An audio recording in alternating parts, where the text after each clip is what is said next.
முத்துவும் மீனாவும் பக்கா பிளான் போட்டு நீத்து வாயாலேயே ரவி எனக்கு நீ வேண்டாம், தயவு செஞ்சு என்னை விட்டுரு, ப்ளீஸ் என்னை விட்டுரு அப்படின்னு சொல்ல வச்சா நல்லா இருக்கும்னு நீங்களும் நினைச்சா இந்த வீடியோவுக்கு லைக் பண்ணிட்டு வாங்க நாளைக்கான ப்ரோமோக்கான ப்ரெடிக்ஷன் என்னன்னு பார்க்கலாம். இன்னைக்கு நைட்டு அருமையான பிளான் ஒன்றை போட்டுட்டு முத்துவும் மீனாவும் ஹாலில் போட்டிருக்கிற காட்டில் உட்காந்துட்டு பேசுறாங்க.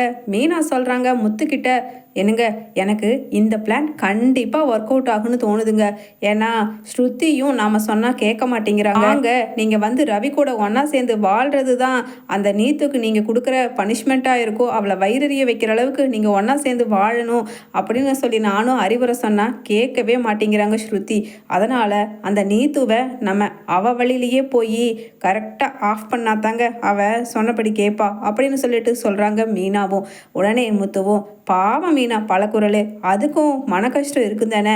இந்த ரவி பையனும் ஒரு அளவுக்கு மேலே அந்த பழக்குறல் வேண்டாம் வேண்டாம்னு சொன்னதுக்கப்புறமும் அந்த நீத்துவோட ரெஸ்டாரண்ட்டுக்கு வேலைக்கு போனது தப்பு தானே.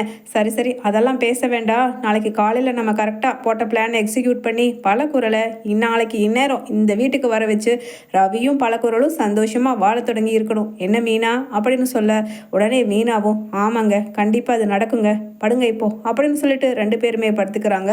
மறுநாள் காலையில் தன்னோட முழு கையை மடக்கி விட்டுட்டே வந்து ஹாலில் நிற்க ரவி உடனே முத்து சொல்கிறாரு, டே எங்கடா போகிற அப்படின்னு கேட்க, உடனே ரவியும் எங்கன்னா போகிறோம் அப்படின்னு கேட்குறாரு. உடனே பின்னாடி இருந்துட்டு முன்னாடி முத்துவை விளக்கிட்டு வந்து மீனா சொல்கிறாங்க, ரவி நான் ஒரு முக்கியமான இடத்துக்கு கூட்டிகிட்டு போகிறேன். நான் போட்டு கொடுத்த மாதிரி நீங்கள் ஸ்கிரிப்ட் பேசி நடிக்கணும், அதுதான் உங்களோட வேலை, என்ன ஓகேவா அப்படின்னு கேட்க, உடனே ரவியும் அப்படியா என்ன வேலை அண்ணே, அது எனக்கு ஒன்றுமே புரியலையே. நான் இப்போ இருக்கிற சூழ்நிலையில் என்னால் என்ன பண்ண முடியும், நீங்கள் நினைக்கிற மாதிரியெல்லாம் பண்ண முடியுமான்னு தெரியல அண்ணி அப்படின்னு சொல்ல, உடனே மீனா சொல்கிறாங்க, வேற எதுவே இல்லை ரவி, உங்களையும் ஸ்ருதியையும் ஒன்றா சேர்த்து இந்த வீட்டில் மறுபடியும் சந்தோஷமாக வாழ வைக்கிறதுக்கான ஸ்கிரிப்ட் தான் அது அப்படின்னு சொல்ல, உடனே ரவி புரியாதவர் போல, அண்ணி எனக்கு ஒன்றும் புரியலை அப்படின்னு சொல்ல, சரி நீங்கள் முதல்ல கோவிலுக்கு கிளம்புங்க போகலாம் அப்படின்னு சொல்லிட்டு சொல்கிறாங்க மீனாவும் முத்து. சரி மீனா நம்ம இப்போ எப்படி அந்த நீத்துவ கோயிலுக்கு வர வைக்கிறது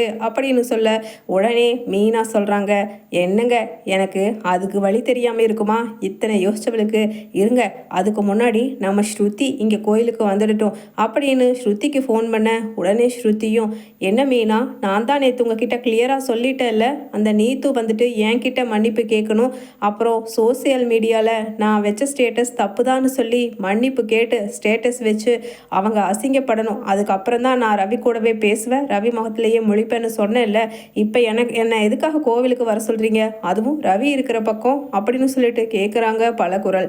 உடனே மீனாவும் என்ன ஸ்ருதி நான் சொன்னால் நீங்கள் கேட்பீங்களா கேட்க மாட்டீங்களா, என் பேச்சுக்கு நீங்கள் மதிப்பு கொடுப்பீங்களா கொடுக்க மாட்டீங்களா, அப்படின்னா நீங்கள் மறு பேச்சு கேட்காம தயவு செஞ்சு கிளம்பி கோயிலுக்கு வந்து சேருங்க சீக்கிரமா அப்படின்னு மீனாவும் சொல்லிடுறாங்க ஸ்ருதி கிட்ட. உடனே அங்கே மீனா மாலையெல்லாம் ஏற்பாடு பண்ணி மஞ்சள் கயிறும் தட்டத்தில் வச்சிருக்க, சரி சரி ஸ்ருதி வந்துட்டாங்க அப்படின்னு சொல்ல, எதுக்கு மீனா வர சொன்னீங்க அப்படின்னு சொல்ல, அங்கே பக்கத்தில் நிற்கிற ரவி போய் ஸ்ருதி கிட்ட பேச ஆரம்பிக்கிறாரு.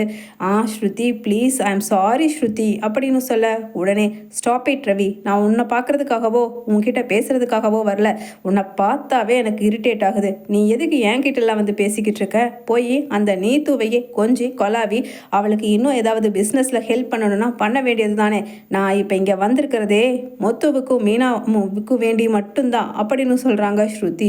உடனே ரவி கொஞ்ச நேரம் பேசாமல் இருங்க, அதுக்கப்புறம் ஃபுல்லாக பேசிக்கிட்டு தான் இன்னைக்கு இருக்க போகிறீங்க, அது வரைக்கும் அதான் ஸ்ருதி வேண்டான்னு சொல்கிறாங்கல்ல, அதனால் கொஞ்சம் ஒதுங்கியே நில்லுங்க ப்ளீஸ் அப்படின்னு சொல்கிறாங்க மீனாவும். உடனே ஸ்ருதியும் நான் என்ன செய்யணும் சொல்லுங்க மீனா அப்படின்னு கேட்க, ஸ்ருதி இப்போ நீங்கள் ஃபோன் பண்ணி ரோஹிணியோட வாய்ஸில் கால் பண்ணி பேசணும் நீத்துவுக்கு அப்படின்னு சொல்கிறாங்க.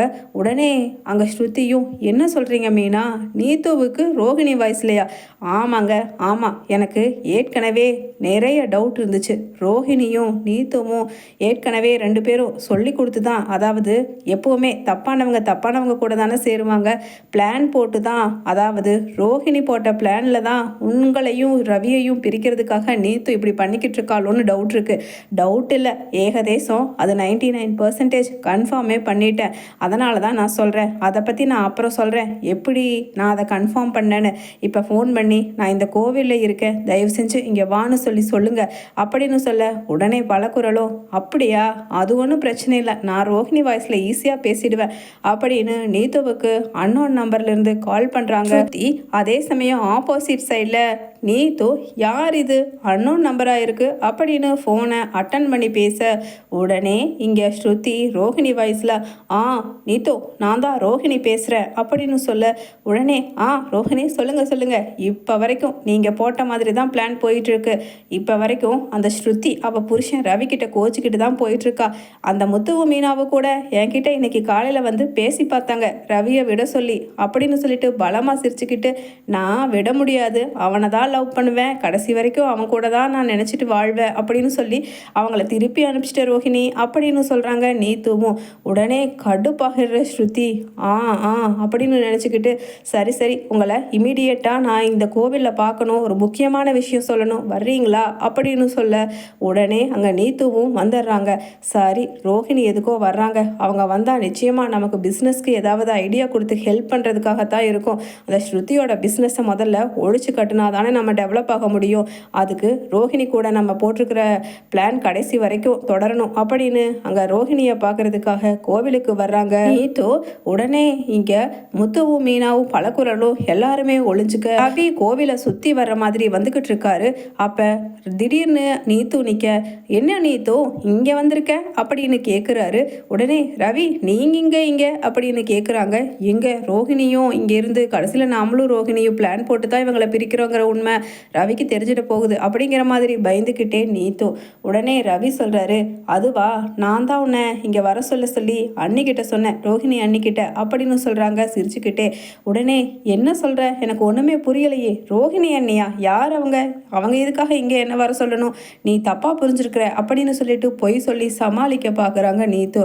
உடனே ரவி சொல்கிறாரு, என்ன நீத்து, நீ தான் என்ன சுற்றி வந்து லவ் பண்ணியே, அதனால் அந்த லவ்வுக்கு ஒரு பெரிய கிரெடிட்டும் கிஃப்ட்டும் கொடுக்கலான்னு சொல்லி தான் இன்றைக்கி நான் இந்த நேரத்தை தீர்மானிச்சிருக்கேன் அப்படின்னு சொல்கிறாரு ரவி.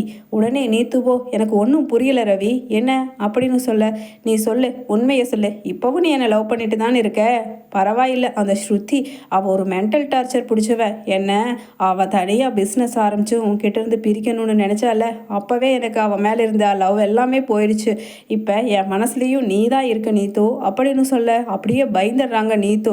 என்ன ரவி, எப்போவுமே பேசுகிற மாதிரி இல்லாமல் இன்னைக்கு வேறு மாதிரி பேசுகிற அப்படின்னு சொல்ல, இல்லை, நான் நிறைய தடவை யோசித்து பார்த்துட்டேன், உங்களுடைய ரெஸ்டாரண்ட் நிறையா இருக்குது, அதை எல்லாத்தையுமே டெவலப் பண்ணுறதுக்கு என்ன மாதிரி ஒரு செஃப் இருந்தால் உனக்கும் பெட்டராக இருக்கும், அதே மாதிரி என்ன மாதிரி திறமையானவனுக்கு உன்ன மாதிரி ஒரு பணம் நிறையா இருக்கிற ஒய்ஃபும் அன்பு, அதான் நீ தான் என் மேலே கொள்ள லவ் வச்சுருக்கேன்னு சொல்கிறல்ல, உன்ன மாதிரி ஒரு ஒய்ஃப் கிடைச்சாலும் எனக்கு நல்லா இருக்கும் தானே, அதனால தான் இப்போவே இங்கேயே உன் கழுத்தில் தாலியை கட்டிடலான்னு முடிவு பண்ணிட்டேன், நீ ஒன்றும் பயந்துக்காத, நான் ஸ்ருதிக்கு டிவோர்ஸ் நோட்டீஸ் எல்லாம் அனுப்பிச்சிட்டேன், டிவோர்ஸும் கன்ஃபார்ம் ஆக போகுது அப்படின்னு சொல்லி அதிர்ச்சி கொடுக்க, ஐயோ என்னை விட்டு ரவி ப்ளீஸ்னு சொல்லி கெஞ்சி கதறாங்க நீத்து.